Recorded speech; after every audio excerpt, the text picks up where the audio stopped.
नमस्कार दोस्तों। आज के वीडियो में हम बात करने वाले हैं हाइपरटेंशन को नॉर्मल करने वाली दवा के बारे में, जिसका नाम है लेबिटोलॉल टेबलेट।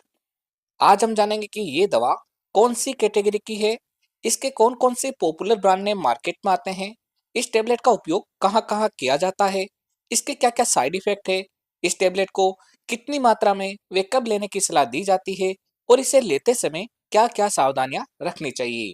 तो ये सभी बातें जानने के लिए वीडियो को पूरा देखें, जिससे आपके सारे कंसेप्ट क्लियर हो सके। अगर आप चैनल पर पहली बार आए हैं तो चैनल को सब्सक्राइब कर बेल आइकन अवश्य दबाएं, जिससे नई नई जानकारी आपको हमेशा मिलती रहे। तो चलिए यहाँ से आज कुछ नया सीखते हैं।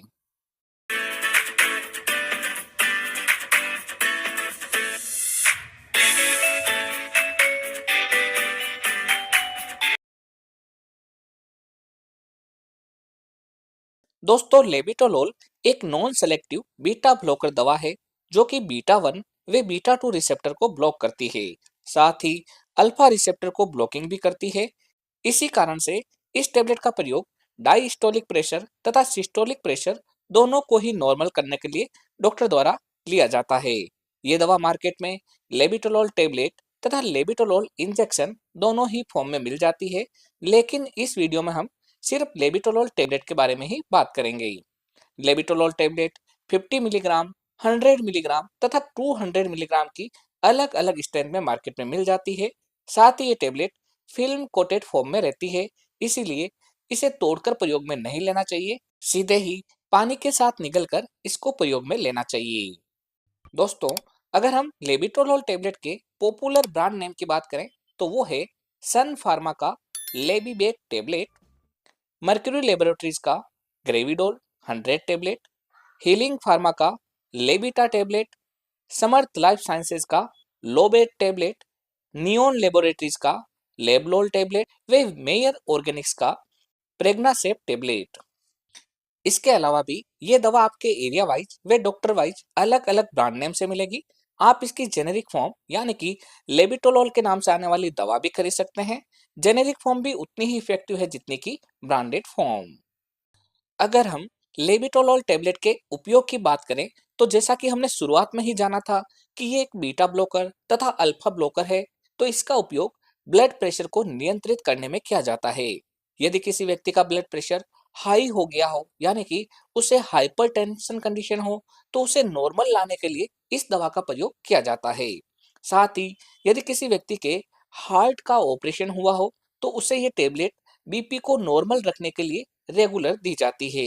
इसके अलावा यदि किसी मरीज का पोस्ट ऑपरेटिव या फिर during the operation blood pressure rise हो गया हो, तब भी उसे ये टेबलेट दी जाती है। इसका प्रयोग हाइपरटेंसिव इमरजेंसी में भी बहुत बार किया जाता है, क्योंकि ये दवा डायस्टोलिक व सिस्टोलिक दोनों ही प्रेशर को कम करती है। यदि किसी महिला का प्रेगनेंसी के दौरान ब्लड प्रेशर ज्यादा रहता है तो उस समय भी ये दवा डॉक्टर द्वारा प्रेस्क्राइब की जाती है तथा प्रेगनेंसी के दौरान ये सेफ मानी जाती है। प्रेग्नेंट वुमेन को ये दवा ड्यूरिंग प्रेगनेंसी ही लेना रहता है, इसे कंटिन्यू रखने की जरूरत नहीं रहती है। इसलिए प्रेग्नेंट महिला को जब भी ये दवा बीपी के लिए दें तो उसे घबराने की जरूरत नहीं रहनी चाहिए। अगर हम लेबिटोलोल टेबलेट की डोज के बारे में बात करें तो शुरुआती डोज में इसे 50 मिलीग्राम की टेबलेट दिन में 2 बार खाना खाने के बाद दी जाती है और इसे धीरे धीरे 100 मिलीग्राम की टेबलेट दिन में 1 बार या फिर दिन में 2 बार पेशेंट की स्थिति के अनुसार दी जा सकती है। कई बार 200 मिलीग्राम की टेबलेट भी मरीज को प्रेस्क्राइब की जाती है। इस टेबलेट को आप खाना खाने से पहले या फिर खाने के बाद दोनों ही समय ले सकते हैं। प्रेगनेंसी व ब्रेस्ट फीडिंग में इस दवा को सेफ माना गया है।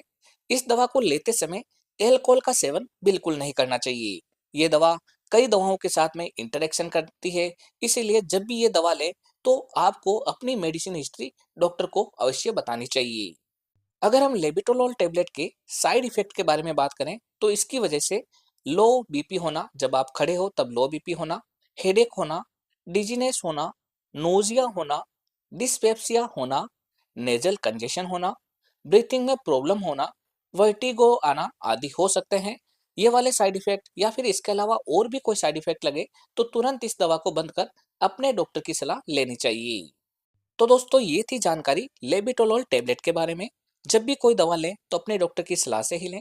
इसी तरीके के वीडियो देखने के लिए हमारे चैनल को सब्सक्राइब कर बेल आइकन अवश्य दबाएं, जिससे नई नई जानकारी आपको सही समय पर मिल सके। एक बार फिर मिलते हैं एक नई दवा की जानकारी लेकर एक नए वीडियो के साथ। तब तक के लिए धन्यवाद।